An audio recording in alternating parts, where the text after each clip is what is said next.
now it's under the deceivableness that this was talking about, the deceivableness of Satan, man. That's right. Yeah. So that's a lot of deception that's involved, man. And like we said earlier, we're not going to get too deep into it. The boule, man. Yeah, man. I mean, the control, the Prince Hall, all that stuff, man. You see, brothers and sisters, man, this thing is heavy. It's heavy, it's man. Heavy, man. You know, we can't just give it out to you in one spot. Yeah, we can't give it to y'all. We got to give it to y'all in doses, man. Yeah, because it's too heavy, man.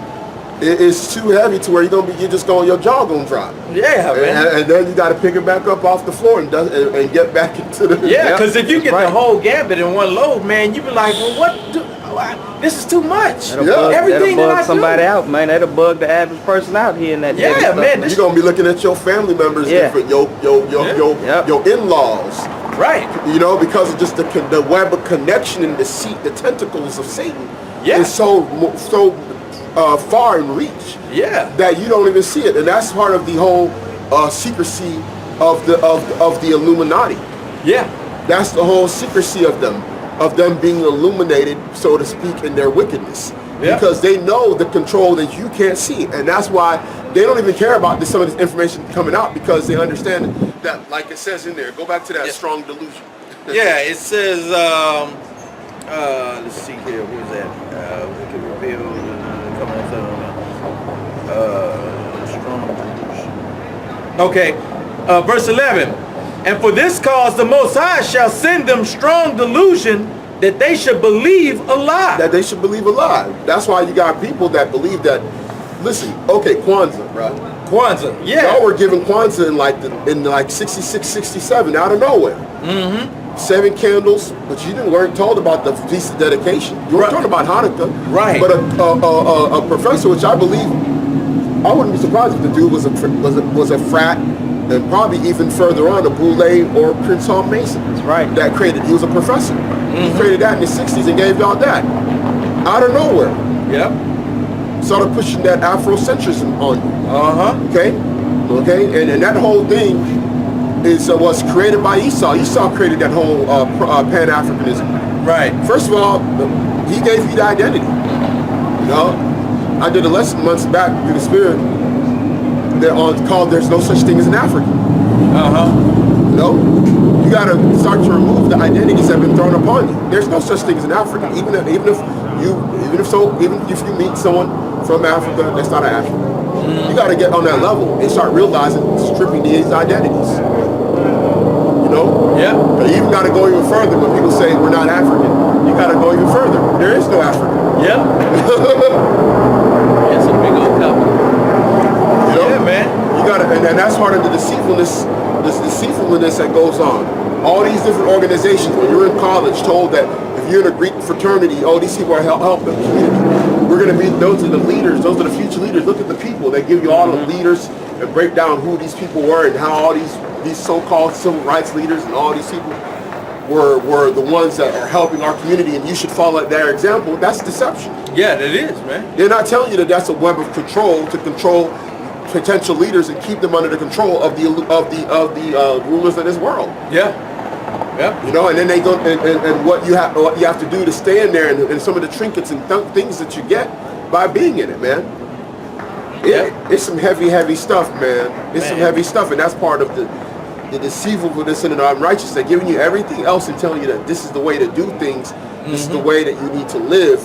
Not understanding it's not going to lead you to your salvation. That's right. And being that this deceivableness and this lie has been perpetuated for so long, man, man, it has created what is called a construct, man. And this thing is interwoven into every facet of your life, man. And it's not easily, you can't get out of this on your own, man. You have to have Yahweh or Yahawashi. Yeah, you have to have him in your life to get out of this thing, man. That's right. This is a deeply rooted web, man. Yeah. Deeply rooted web. There's a precept for you. Like you said, you gotta have Yahawashi, man. Yeah. That's the only one that's gonna free your minds, man. Our people's minds are being held captive. Yeah, that's right. You know? This is John chapter 8. Oh, well, this is heavy too. I'm gonna go into the little conversation too.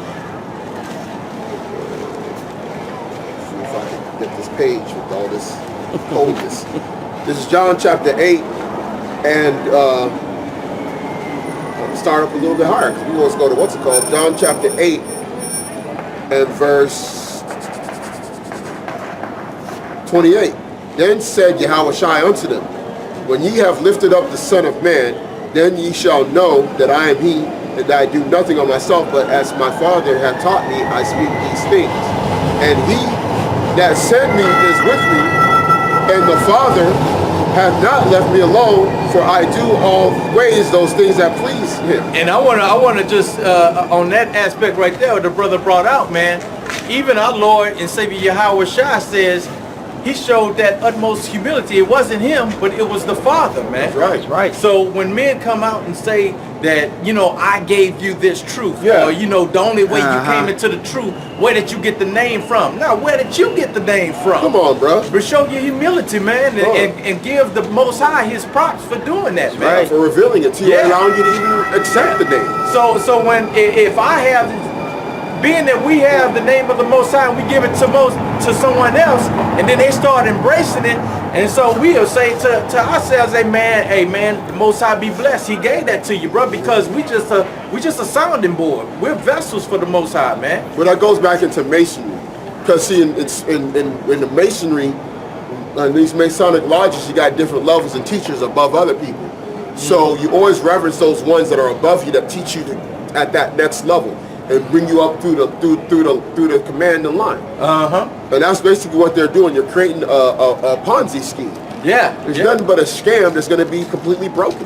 Yeah. You're going to realize that you really didn't get that. There was no return on your investment of man worshiping of a man. Yeah, doing a pyramid thing, man. Yeah. Pyramid scheme. Yeah. It's a pyramid scheme, man. Yeah. With what's the name at the top? Man? Yeah.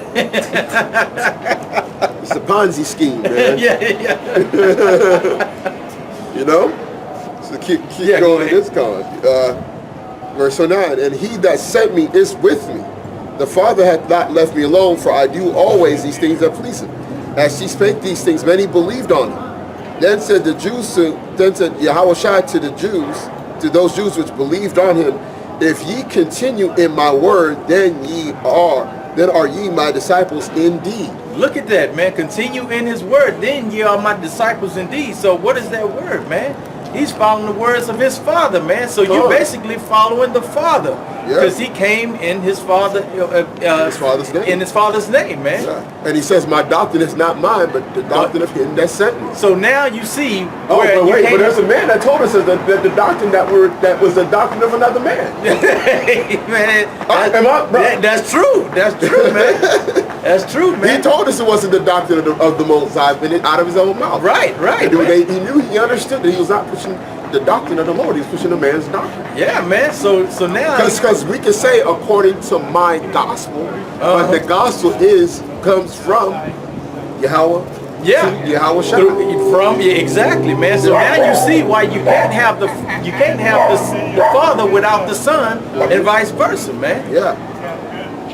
So that's why it says in the Deuteronomy 18, he shall speak these words. Right. You know, that I shall give him. Yeah, that was the prophecy of the Messiah. And speak the same things, man. You must all speak the same things. So now we're going right back into it. The Most High give it to Yahawashi. He give it to us. So all we gonna do is just relay the words that Yahawashi has given us that he got from the Father. So now we're going right back into the laws, statutes, and commandments, which most of Israel is not doing, man. Even the ones that know that they Israel, bro. They discontinuing in the heritage that the Most High has given to them. Yeah, the simplicity of the gospel. Yeah, the simplicity. They're moving away from the simplicity of the gospel. It says here now, read back that verse. This is John chapter 8 and verse 31.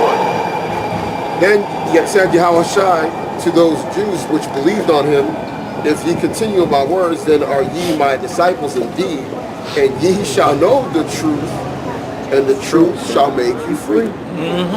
That's it, man. But if you didn't continue in this word, you're going to be stuck in that captivity, in that prison. Yeah. You're going to be in that prison camp. That's the only way freedom will be attained, man. Yeah. So that's powerful, right? If you don't abide in saying his words, you're going to go back under bondage. Yeah, that's right. You're going to be now desiring a man to be over you all over again, man. You know, after you escape the elements of this world and become entangled back therein. Yeah. In the world, you were answering to men. Yeah, in the world, yeah, that's right. That's the reason why, man, this is, bruh. Because see, what's happening, man, what they're doing, being that they're in that judgment mode, man, they're following the ways in which the Israelites walked when Moses was going through and taking over those lands, man. See, Joshua, yeah, when they were going into those wars and everything, and so they had to set captains over certain things. Which that's not the time. Which is not the time, because man. at the time is you can't do that when you're in captivity. You can't exactly. When the Most High had freed us out under Moses, we got into the wilderness. Then he started setting up that stuff because we were planning on going to war. But even then, when Jethro came to Moses, that was all servanthood that was happening. Yeah. He set these men to handle small matters, and you to handle the bigger matters that they can't handle. It wasn't be over them and be rulers over them, like, because you're also masters and servants. Those men were in positions of servitude. Yeah. But then when Moses had died and we were going into the land of Canaan ready for battle, then they set up captains over men to go into battle, which we're not in those times yet. And guess who's going to do that? Yahawashi. That's right. Yahawashi is going to determine all that. You can't do that. You can't tell him. You can't be doing all that stuff. And see, that's the reason why we know at the beginning of the whole creation of One West, there was a lot of error in it. It's just true. You had a man worship doctrine that was going on. You had basically exercising authority over other men, taking away lordship. That's right. That's right. So it's basically like, man, just like when Yahawashi stated, he said, ye are brethren, man. Love ye one another, ye are brethren, man. So we're not lording over one another, man. We brothers in this thing, man. So everybody's on that playing field, man. Yeah. And, and wherever your lot is, that's where you're going to be. Yeah, you can't change it. You can't. It's not of your will to try and will yourself to be Paul the Apostle, man. Right. You can't will that, man. If you're willing it, you ain't it. You ain't. Yeah. If you're willing it, it ain't of you, man. It got to be in you like that, man. It has to be in you like that. You got to want to do right. You know what I mean? Yeah. You can't just will yourself and just, I'm finna do right. No, man, because see, your desires are going to overstep it. Because see, whatsoever a man speaketh, so is he. Yeah. Well, it's crazy that you said that, because see, one of the things these guys don't understand is that these type of brainwashing techniques were used back then. I give you a prime example. These guys talking about we got to give honor, we got to worship. Now, remember Malcolm X, right? Yeah. When he would talk and he would go out and do his thing, who do you always bring up every time he talk about something? Elijah Muhammad. The Honorable Elijah Muhammad. The Honorable Elijah Muhammad said this. The Honorable Elijah Muhammad said that. Muhammad Ali did the same thing. It wasn't after a while, Malcolm X was like, hold on. That's right. Hold on, this dude is wicked. When he started finding out about this guy, he realized the dude was wicked, man. He stopped doing that. Yeah. And see, you guys is under that same, y'all guys is similar to the Nation of Islam, man. Yeah, that's right. That's right. You guys have put somebody else. In fact, if this guy was a true Muslim, you would be pushing what Muhammad said.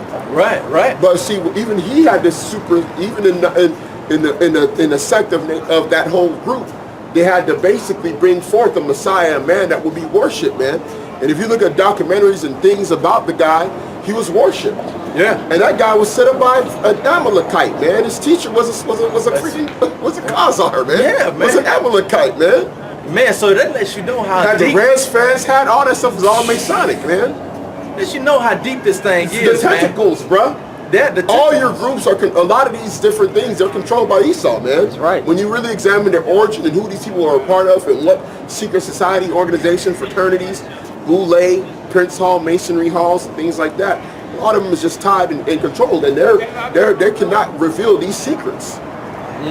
They can't reveal these secrets, man. That's why some of these guys, they can't come out and say, you know what, they're already in there, man, because and like that's why Yahawashi had to tell the disciples, fear not him that can kill body. Yeah. But one that can destroy both body and soul in hell, which is here. Yeah. Which is going to be the judgment. Right. You know what I'm saying? That's right. So you got guys, man, they're sworn to secrecy by blood oath. They cannot reveal these secrets. And for that they're gonna be taken care of. Financially a lot of times. Politically. That's right. Things, aspirations and goals that they want to reach, they can reach them. a lot of different goals they can reach, man. They can reach. They wanted to be a mayor. Guess what? Esau will set them up. They'll give them a city, let them basically get built up politically, build the name of them, and then basically get them in on a ticket, on a Democratic or Republican ticket, and have them run for office and basically win. And if by chance that person desires to get a conscience about him, man, and wants to reveal certain things, man, he's marked for death. He's marked for death, man. You can see that throughout history, man. Mm-hmm. Look at President Kennedy. Yep. Look at Martin Luther King, man. Mm-hmm. Just like you were just speaking on Malcolm X. Malcolm X. And you got men around them, bro. You got men, yeah, because Malcolm X was inducted into that order. Yeah, he was in the order too. Yeah, and see what happens is when these men get to a point where they might be looking like they're about to reveal something, there's men around them that's watching them. Yeah. Martin Luther King, man, all those guys that were around him, they were all those guys, Jesse Jackson, the whole guys that were around him when he was assassinated. Look up their history. All of them came from fraternities. They were part of the Boule. Yep. So it was Martin Luther King. Once he got to that point where he was about to overstep his bounds, they started talking about seeing the promised land and the children of Israel, started saying little things, started basically trying to go back, and his conscience started weighing on him. They're like, look, this guy's, the way he's talking with us right now, he's talking kind of crazy, he's trying to bring certain things out, and look, you got to take him out. Yeah. And them guys agreed to it, man. Them guys knew what was up, man. Yeah. Them guys are responsible for the dude's death. Yeah, So we'll bring some of that stuff out. We'll just give y'all some information, just so y'all know how heavy the technicals is of this thing. That's the reason why you gotta have Yahawashi, man. That's right. You're not gonna win in this man's society, man. Don't stop playing, Jake. That's right. You're not gonna win. Go ahead. Now this is Matthew 26:6. Now when Yahawashi was in Bethany in the house of Simon the leper, there came unto him a woman having an alabaster box of very precious ointment, and poured it on his head, and he sat at meat. But when his disciples saw it, they had indignation, saying, to what purpose is this waste? For this ointment might have been sold for much, and given to the poor. When Yahawashi understood it, he said unto them, why trouble ye the woman? For she hath wrought a good work upon me. For ye have the poor always with you, but me ye have not always. For in that she had poured this ointment on my body, she did it for my burial. Verily I say unto you, wheresoever this gospel shall be preached in the whole world, there shall also this that this woman have done be told for a memorial of her. That's right. Yeah, so hey. And with that, we'd like to give all honor, glory, and praise to Yahweh, Ba'ashem, Yahawashi. Peace and salutations to the Akim out there pushing this word in truth and sincerity. Shalom. Shalom.